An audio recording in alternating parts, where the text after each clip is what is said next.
दैत्य ने कहा, एक राज्य में सौम्या नाम की राजकुमारी थी जो जवान हो गई थी। वह इतनी खूबसूरत थी कि हर राजकुमार और राजा उससे विवाह करना चाहता था। विवाह का प्रस्ताव लेकर बहुत से राजकुमार राजकुमारी के पास आए। ये बात जानकर राजा बड़ा खुश था, लेकिन राजकुमारी ने सबको इनकार कर दिया।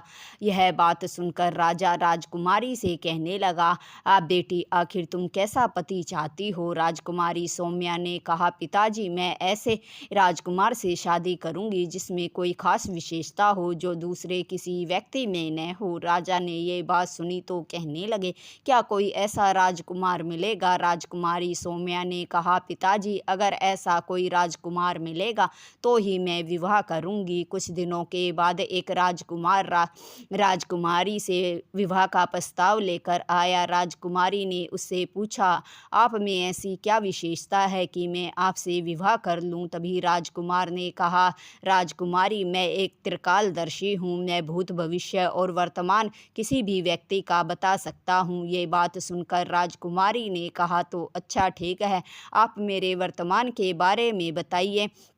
राजकुमार त्रिकालदर्शी ने कहा कि आपके लिए बहुत से राजा और राजकुमार विवाह का प्रस्ताव लेकर आए थे, लेकिन आपने उन सबको मना कर दिया क्योंकि आप किसी ऐसे राजकुमार की तलाश में हैं जिसमें कोई खास विशेषता हो। आप उसी से विवाह करेंगी। ये बात सुनकर राजकुमारी सौम्या हैरान हो गई। वह उससे बड़ी प्रभावित हुई, लेकिन उसने राजकुमार से सोचने के लिए थोड़ा वक्त मांगा और महल में ठहरने के लिए कहा। कुछ समय के बाद एक और राजकुमार विवाह का प्रस्ताव लेकर राजकुमारी सौम्या के पास आया। राजकुमारी सौम्या ने उससे भी वही बात की कि तुम्हारी ऐसी क्या विशेषता है कि मैं तुमसे शादी कर लूं? राजकुमार ने कहा, राजकुमारी जी, मेरे पास एक ऐसा रथ है जो मीलों की दूरी को कुछ ही पलों में तय कर सकता है। राजकुमारी उसकी विशेषता से भी प्रभावित हुई, लेकिन उससे भी सोचने का थोड़ा समय मांगा और उसे महल में ठहरने के लिए कहा। उसके जाने के बाद एक और राजकुमार विवाह का प्रस्ताव लेकर राजकुमारी सौम्या के पास आया। राजकुमारी ने उससे भी वही सवाल किया। राजकुमार ने कहा, राजकुमारी जी, मेरे पास एक ऐसा भाला है जिसे भी मैं किसी की छाती में गाड़ दूं, वह चाहे कितना भी ताकतवर और बलशाली हो, पल भर में उसके प्राण निकल जाएंगे। उसकी विशेषता देखकर भी राजकुमारी प्रभावित हुई। अब वह सोचने लगी कि तीनों राजकुमारों में से उसे किससे विवाह करना चाहिए। उसने तीसरे राजकुमार को भी कल सुबह तक इंतजार करने के लिए महल में ठहरा दिया। दूसरे दिन सुबह राजा के दरबार में तीनों राजकुमार उपस्थित थे और बहुत से मंत्रीगण थे और राजकुमारी सौम्या के आने की प्रतीक्षा कर रहे थे, लेकिन बहुत समय बीत गया। राजकुमारी सौम्या दरबार में नहीं आई। तभी एक दासी ने राजा को खबर दी कि राजकुमारी अपने कक्ष में नहीं है। राजा ने सैनिकों से राजकुमारी को ढूंढने के लिए कहा, लेकिन पूरा महल छान मारा, राजकुमारी कहीं नहीं मिली। यह सुनकर राजा बड़ा चिंतित हुआ। राजा ने राजकुमार त्रिकालदर्शी से कहा, क्या तुम ये बता सकते हो कि इस समय राजकुमारी सौम्या कहाँ है? त्रिकालदर्शी ने कहा, हाँ महाराज, राजकुमारी सौम्या को एक विशालकाय दैत्य उठाकर काली पहाड़ी के पीछे वाली गुफा में ले गया है जो यहाँ से मीलों दूर है।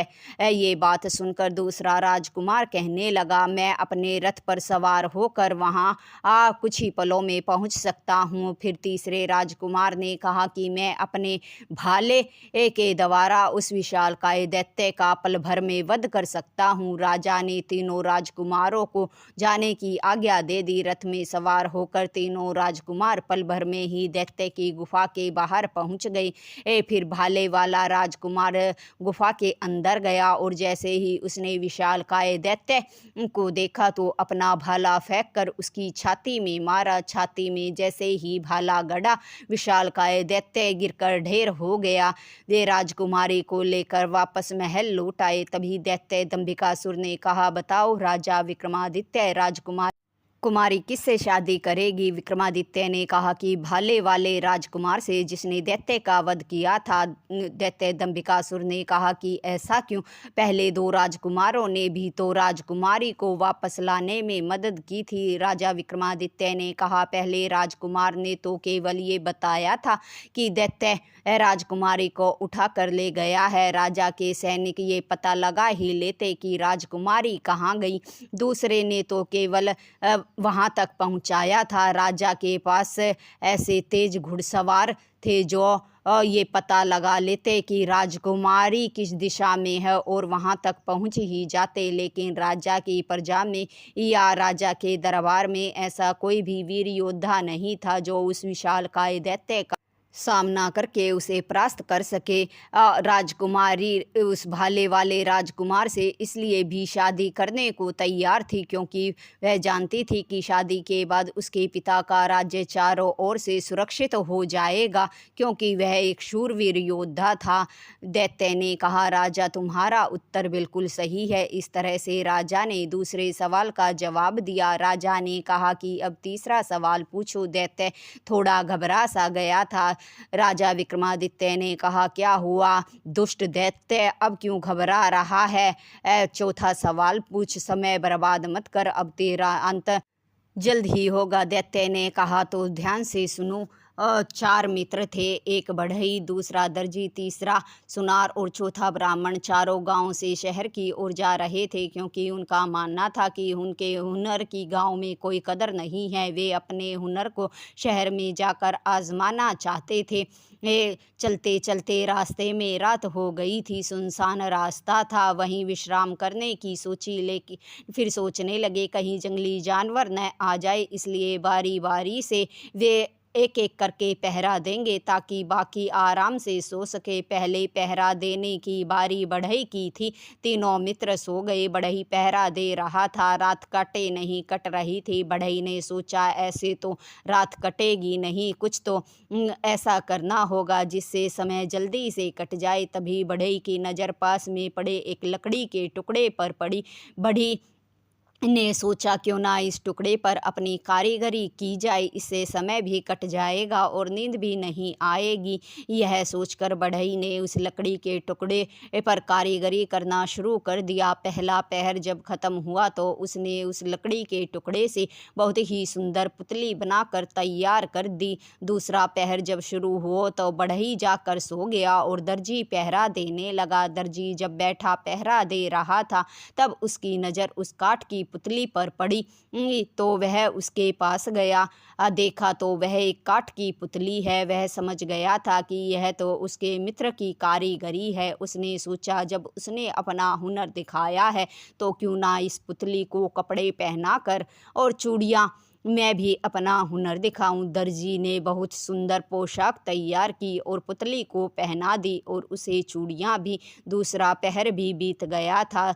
दर्जी जाकर सो गया। फिर सुनार पहरा देने के लिए बैठा था। तभी उसकी नज़र चांद की रोशनी में चमकती हुई उस पुतली पर पड़ी। उसने सोचा, वह कोई स्त्री है। वह ये देखकर हैरान हो गया कि इस सुनसान जगह पर स्त्री क्या कर रही है। वह उसके पास गया तो उसने देखा कि वह कोई स्त्री नहीं बल्कि एक पुतली है। वह समझ गया था कि उसके दोनों मित्रों ने पुतली पर कारीगरी का नमूना दिखाया है। वह सोचने लगा, क्यों ना मैं भी इस पुतली पर अपना हुनर दिखाऊं। सुनार ने अपने औजार निकाले और सुंदर गहने बनाकर उस पुतली को पहना दिए। तीसरा पहर पूरा हो गया। सुनार जाकर सो गया। फिर ब्राह्मण पहरा देने के लिए बैठा। ब्राह्मण जब पहरा दे रहा था तो चांद की रोशनी में उसकी नज़र उस पुतली पर पड़ी। वह ये देखकर हैरान हो गया कि इतनी खूबसूरत स्त्री यहाँ कैसे आई। वह उसके पास गया तो देखा वह तो केवल एक पुतली थी। ब्राह्मण सोचने लगा, यह तो केवल पुतली है, जब इतनी खूबसूरत है, अगर यह जिंदा स्त्री होती तो कितनी अच्छी लगती। ब्राह्मण ने सोचा, ये तो मेरे मित्रों की कारीगरी है, क्यों ना मैं भी अपनी विद्या का प्रयोग करूं। ब्राह्मण संजीवनी विद्या जानता था। उसने संजीवनी विद्या मंत्र पढ़ा और पुतली में जान डाल दी। पुतली जीवित हो उठी और सुंदर स्त्री में बदल गई। सुबह भी हो गई थी। उसके तीनों मित्र उठे तो उन्होंने एक खूबसूरत स्त्री को ब्राह्मण के पास खड़ा देखा तो कहने लगे, भाई ये स्त्री कौन है? तभी ब्राह्मण ने रात वाली सारी बातें उन्हें बता दी और कहा कि मैंने उस पुतली में प्राण डाल दिए थे, ये वही स्त्री है। तभी बढ़ई कहने लगा, मैं इससे शादी करूँगा, मैंने इसे बनाया था। दर्जी कहने लगा, मैंने इसे कपड़े और चूड़ियाँ पहनाई थी तो मैं इससे शादी करूँगा। सुनार ने कहा, इसे गहने तो मैंने पहनाए, मैं शादी करूँगा। ब्राह्मण ने कहा, पर इसमें प्राण तो मैंने डाले थे, इसलिए ये मेरी ही पत्नी बनेगी। दैत्य दंभिकासुर ने राजा विक्रमादित्य से कहा, बताओ राजा, वह चारों में से किसकी पत्नी होनी चाहिए? राजा विक्रमादित्य ने कहा कि ब्राह्मण ने उसमें प्राण डाले थे, इस नाते वह उसका पिता हुआ, और उसे कपड़े और चूड़ियाँ तो दर्जी ने पहनाई थी, और जो चूड़ियाँ पहनाता है वही पति होता है, इसलिए दर्जी ही उस स्त्री से शादी ही कर सकता है। दैत्य ने कहा, तुम्हारा उत्तर सही है। राजा ने कहा, चौथा सवाल पूछो। दैत्य ने कहा कि एक घने जंगल में इच्छाधारी नाग नागिन इंसानी रूप में प्रेम कर रहे थे। तभी वहां पर एक राजा शिकार करता हुआ हिरण का पहुंचा। उसने तीर छोड़ा तो वह तीर जाकर एक व्यक्ति को लगा। वह व्यक्ति तीर लगते ही नाग में बदल गया। यह देखकर राजा समझ गया कि यह तो इच्छाधारी नाग था। नागिन ने राजा से कहा, दुष्ट पापी, तूने मेरे पति की निर्मम हत्या की है। नाग पंचमी के दिन मैं तुझे डसकर तेरी जीवन लीला समाप्त कर दूंगी। ये बात सुनकर राजा भयभीत होकर महल वापस लौट गया। राजा को भयभीत और डरा हुआ देखकर रानी ने कारण पूछा। राजा ने सारी बात विस्तार से बता दी। रानी ने बहुत से संत महात्माओं से इसके निवारण के बारे में पूछा, लेकिन किसी ने भी संतोषजनक उत्तर नहीं दिया। नाग पंचमी का दिन आ गया। उस दिन राजा अपने कक्ष में दुबका बैठा था और अपने कक्ष से लेकर राज्य के मुख्य द्वार तक सैनिकों का कड़ा पहरा लगा रखा था।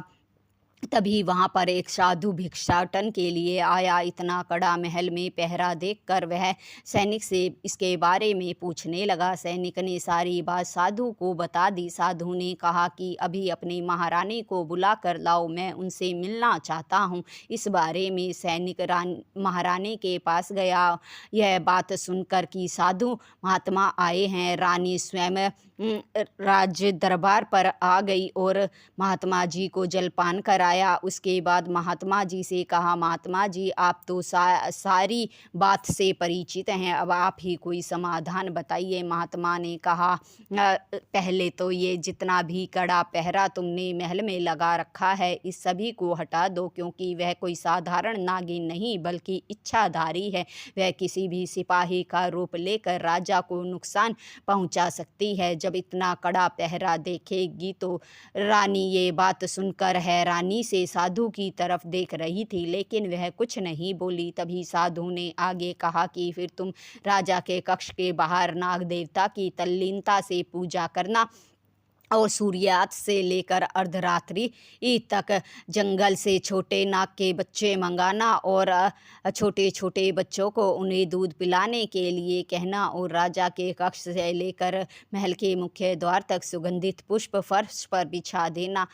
बस इसी से ही एक उपाय से नागिन के हृदय को बदला जा सकता है, लेकिन मैं यकीन से नहीं कह सकता। रानी ने कहा, ठीक है महात्मा जी। महात्मा की कही सारी बातें रानी ने कि सूर्यास्त होते ही सैनिकों का पहरा हटा दिया। राजा के कक्ष से लेकर मुख्य द्वार तक सुगंधित पुष्प फर्श पर बिछा दिए। नाग के बच्चों को दूध पिलाने के लिए जगह जगह दूध के कटोरे रख दिए। नागिन जब आधी रात में मुख्य द्वार से प्रवेश करने लगी तो उसने देखा कि सुगंधित पुष्प जो है फर्श पर बिछे हुए हैं। नागिन ने देखा कि महल में एक भी सिपाही नहीं है। ये देखकर वो हैरान हो गई कि तय दिन मृत्यु का पता होने के कारण राजा ने उस कड़ा पहरा महल में लगा रखा होगा, लेकिन यहाँ तो एक भी सैनिक नहीं है बल्कि सुगंधित पुष्प बिछे हुए हैं। नागिन पुष्पों को स्पर्श करती हुई आगे की ओर बढ़ रही थी। तभी उसने देखा कि छोटे छोटे बच्चे नाग के बच्चों को दूध पिला रहे हैं और उनसे खेल रहे हैं। ये सब देखकर नागिन द्रवित हो गई और उसके मन में ममता जाग गई। लेकिन दूसरे ही पल उसे अपने बदले की प्रतिज्ञा याद आई। वह फुकारती हुई आगे की ओर बढ़ने लगी। तभी उसने देखा कि राजा के कक्ष के बाहर रानी तल्लीनता से मैं नाग आपको देवता नहीं की पूजा रोकूंगी, कर लेकिन रही है। आप रानी उन्हें को जब डसने से नागिन के पहले आने मुझे का डस लीजिए, एहसास हुआ क्योंकि मैं तो एक वह कहने पतिव्रता। लगी, नागिन देवी, यहाँ तक आने में कोई तकलीफ तो नहीं हुई। मैं जानती हूँ कि आप मेरे पति को डसने आई हैं, अनजाने में ही सही, उनसे अपराध तो हुआ है, लेकिन मैं आपसे हाथ जोड़कर प्रार्थना करती हूँ कि पहले आप मुझे डस लीजिए, क्योंकि मैं एक पतिव्रता स्त्री हूँ और मेरे होते हुए मेरे पति की मृत्यु हो जाए ये मैं नहीं देख सकती हूँ। उसकी बातें सुनकर नागिन को अपने बदले की प्रतिज्ञा रानी के पतिव्रत धर्म से छोटी लगने लगी। तभी दैत्य दंभिकासुर ने कहा, बताओ राजन, क्या वह राजा को नागिन डसेगी? राजा विक्रमादित्य ने कहा कि नहीं।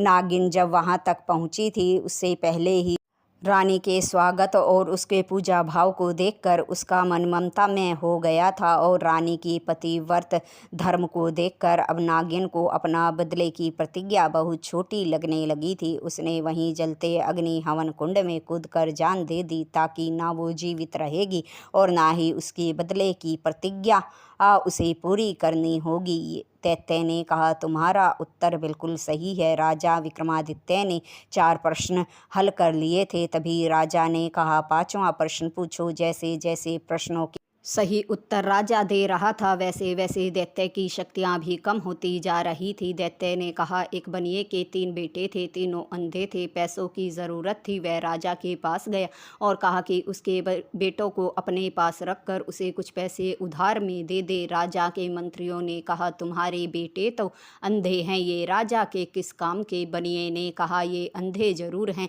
लेकिन मेरा बड़ा बेटा घोड़ों की अच्छी परख रखता है, उससे छोटे वाला हीरो की परख कर सकता है और सबसे छोटा बेटा शस्त्रों का अच्छा ज्ञाता है। ये राजा के किसी न किसी समय काम जरूर आएंगे। उनकी विशेषता को जानने के बाद राजा ने उन्हें के बदले बनिए को पैसे दे दिए। कुछ समय के बाद राजा के पास एक सौदागर नस्ली घोड़ा लेकर आया। तभी राजा ने बनिए के बड़े बेटे को घोड़े के परखने के लिए बुलाया। उसने उसे सूंघा और हाथ फेरा। राजा से कहा, महाराज, आप इस घोड़े को मत खरीदिए, ये नस्ली नहीं है, बल्कि गाय भैंसों के तबेले में उनका दूध पीकर बड़ा हुआ है। ये बात सुनकर राजा हैरान हो गया और कहने लगा, ये तुम कैसे कह सकते हो? लड़के ने कहा, अगर आपको मेरी बात पर विश्वास नहीं होता तो इस सौदागर से ही पूछ लीजिए, जो सौदागर नहीं, एक गाय भैंसों का ग्वाला है। राजा ने क्रोध में आकर सौदागर से पूछा तो सारी सच्चाई सौदागर ने बता दी कि ये लड़का सच कह रहा है। राजा उसके इस गुण से खुश होकर उसकी खुराक बढ़ाने का आदेश देता है। अब वह महल में ही अच्छे से रहने लगा। कुछ समय के बाद एक जोहरी कुछ रत्न लेकर राजा के पास आया। तब राजा ने बनिए के दूसरे बेटे को परखना चाहा। उसने हीरो की परख के लिए उसे बुलाया। तब उसने कुछ रत्न छाट कर अलग निकाल दिए और राजा से कहा, महाराज, इन रत्नों को भूलकर भी मत खरीदना। अगर आपने इन्हें खरीद लिया तो आपके स्वास्थ्य की हानि होगी और राज्य का पतन भी हो सकता है। राजा ये सब जानकर कहने लगा, तुम ये दावे के साथ कैसे कह सकते हो? तब लड़के ने कहा, ये रत्न अशुभ हैं, आप इस जोहरी से ही पूछ लीजिए। राजा क्रोध में आकर जोहरी की तरफ देखने लगा। जोहरी कांपने लगा और कहने लगा, महाराज, मुझे माफ़ कर दीजिए, इसमें मेरी कोई गलती नहीं है। आपके पड़ोसी देश के राजा शत्रु ने ही मुझे ये अशुभ रत्न देकर यहाँ भेजा था, ताकि आपके राज्य का समूल विनाश हो जाए। ये सच्चाई जानकर राजा ने बनिए के दूसरे बेटे की भी खुश होकर खुराक बढ़ाने का आदेश दिया। कुछ समय बीतने के बाद एक शस्त्र का ज्ञाता अच्छे अच्छे शस्त्र लेकर राजा के पास आया। तभी राजा ने बनिए के तीसरे बेटे को बुलाया और शस्त्रों की पहचान करने के लिए कहा। तभी बनिए के बेटे ने उसमें से 6-7 अच्छे अच्छे शस्त्र छाट कर राजा को दिए और कहा कि ये आपको युद्ध में विजय दिलाने के लिए बहुत सहायक सिद्ध होंगे। राजा उससे भी खुश होकर उसकी भी खुराक बढ़ा देता है। कुछ समय बीतने के बाद बनिया वापस आता है। राजा बनिए से कहता है कि तुम्हारे तीनों बेटे के गुण तो मैंने परख लिए हैं, पर तुम में भी तो कोई विशेष गुण होगा। तब बनिए ने कहा, हाँ महाराज, मैं इंसान की परख कर सकता हूँ। राजा ने कहा, तो मेरे बारे में बताओ। बनिए ने कुछ देर तो सोचा, फिर राजा की आंखों में आंखें डालकर कहने लगा, महाराज बुरा मत मानिए, लेकिन आप जन्म से राजवंश के नहीं हैं। आपका जन्म नानबाई जाति में हुआ था। उस समय नानबाई जाति के लोग जो रोटी और ब्रेड बनाते थे, नीच जाति के समझे जाते थे। ये बात जानकर राजा को बड़ा क्रोध आया और कहने लगा, ये तुम कैसे कह सकते हो। तभी बनिए ने कहा कि महाराज, जब भी मेरे बेटों के गुणों के बारे में आपको पता चला तो आपने खुश होकर उन्हें इनाम देने की बजाय उनकी खुराक बढ़ा दी। इससे पता चलता है कि आप नान जाति से संबंध रखते हैं। जन्म आपका राजवंश में नहीं हुआ है। ये बात जानकर राजा को क्रोध आ गया। क्रोध में उसने बनिए समेत उसके तीनों बेटों की गर्दन धड़ से अलग कर दी। दैत्य दंभिकासुर ने कहा, बताओ राजा, क्या राजा को पाप लगा। तभी राजा विक्रमादित्य ने कहा कि नहीं, राजा को कोई पाप नहीं लगा, बल्कि बनिया ये जानता था कि खून तो उबाल देता ही है। फिर भी उसने राजा को सच्चाई बताई। इस कारण उसके समेत उसके तीनों बेटों की जान चली गई। दैत्य ने कहा, तुम्हारा उत्तर बिल्कुल सही है। इस तरह से राजा विक्रमादित्य ने 5वां प्रश्न भी हल कर दिया था। अगले भाग के लिए बने रहे और चैनल को सब्सक्राइब करें।